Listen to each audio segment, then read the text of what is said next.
आम विभिन्न प्रकार पोड़पिठा बनई कि उषुना चाउर पोड़पिठा आपने बनई बनते फास्ट उषुना चाउर पोड़पिठा केमी बनातु केमी उषुना चाउर पोड़पिठा तैयारी हम।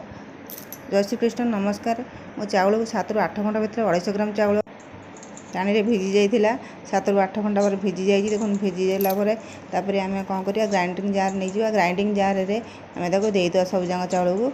देखु छाणिकी सब देदेली पछर अल्प पानी टिके देवे पानी देकिना ताको भल भाव ग्राइंडिंग जार रे बाटी नहीं देवे देखो भल भाव आम बाटी देचु बाटी देला काढ़ीदेली काढ़ीदेला देखु काढ़ीदेला देखो कसरे आम टे सल्ट पकईदे टे खाइबा सोडा जो बेकिंग सोडा आम पकईदे सोडा पकईदे कोकोनट रखी कोकोनट जो कोरिकी रखी कोकोनट पकईदेली आधा चामच अदा आउ इलायची पाउडर देदेली ब्लैक पेपर पाउडर देदेली छेचिकी रखी देदेली कि चेरी पकईदेली पकईकी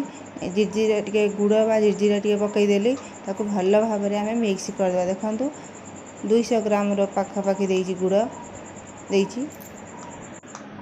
भल भाव में देखो पकई देकी भल भाव आम मिक्स करदे मिक्स करदेला भल भाव मिक्स हो गला एमती मिक्स होगा कलर तार चेंज हो गला आम प्रेसर कुकर बनईबी प्रेसर कुकर को आम पत्र दे कदली पत्र देदेकी आण को सब तेल देदेली तेल देदेकी आण को सब बजारदेली नड़िया आलमंड काजू खंड नड़िया किसी देदेली डेकोरेट कि चेरी रखी देदेली देदेकी प्रेसर देदेकी आम गैस बसईद ढाकुन देदेकी घोड़ईदेवा घोड़ईदेला 1 घंटा जीव घंटा आम देखा टे मझे चेक करवा चेक कलापर निश्चित मिनिमम घंटा हो लो मीडियम देवे फुल देवेनि गैस लो मीडियम देकी आम चेक करदे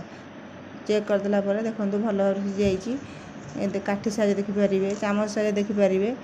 कंटा चामच देखिए सीझी कि नहीं सीझी सीझीगला देखो किसी शीतल किसी समय करने शीतल करने काढ़ीदेवे देखो उषुना चाउल समस्ते खाईपारे। आजिकल तो परिवेश जमी गैस प्रोब्लेम होची समस्त अरुआ खाइबा राजी होना एमती उषुना चाउर पिठा बनातु समस्ते खातु उषुना चाउर पोड़ पिठा निश्चय थे बनातु निजे खातु निज परिवार कहते देहर जमी समस्या लोक आजिकल तो लोक मैंने अरुआ खाइबा राजी होना जो मैंने अरुआ खाइबा पसंद ना उषुना चाउर एमती पोड़ पिठा बनातु पोड़ पिठा बन निजे खातु निज परिवार को खुआतु सांगसाथी सहित शेयर करूँ वीडियोटी फास्ट टू लास्ट जाए देखूँ स्किप करूँ ना फास्ट टू लास्ट तार प्रोसेस जानीपर देखूँ ये पिठा तार रेडी हो गला उषुना चाउर पोड़ पिठा आम रेडी हो जाइए केते सुंदर भाव में हो जाइए खायापी भी बहुत टेस्टी लगुच।